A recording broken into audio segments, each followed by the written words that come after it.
গরিবরা সবসময় গরিবই থাকে, কেননা তারা বেশিরভাগ টাকা পয়সাই খরচ করে। আর মধ্যবিত্তরা সবসময় মধ্যবিত্তই থাকে, কেননা তারা টাকা পয়সা সঞ্চয় করে। আর ধনীরা সবসময় ধনী হতেই থাকে, কারণ তারা টাকা পয়সা ইনভেস্ট করে। জাহান্নামের ফুটন্ত পানিতে জলার চাইতে সকালবেলা ঘুম থেকে উঠে ঠান্ডা পানি দিয়ে উজু করে ফজরের নামাজ পড়া অনেক অনেক ভালো। 100 জন পুরুষের টেনশন যদি 100 জন নারীর ভিতরে ভাগ করে দেওয়া হতো, তাহলে 99 জন নারী পাগল হয়ে যেত। গরিব লোকের বাড়িতে যদি কোনো ধনী লোক যায়, তাহলে ওই গরিব লোক অনেক খুশি হয়।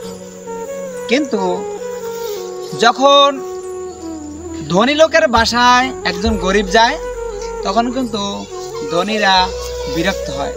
একজন নারীকে তুমি কখনোই পুরোপুরি সন্তুষ্ট করতে পারবে না, কারণ নারীকে যদি তুমি টাকা দাও, তাহলে সে তোমার কাছে সময় চাবে, আর যদি তুমি তাকে সময় দাও, সে তোমার কাছে টাকা চাইবে।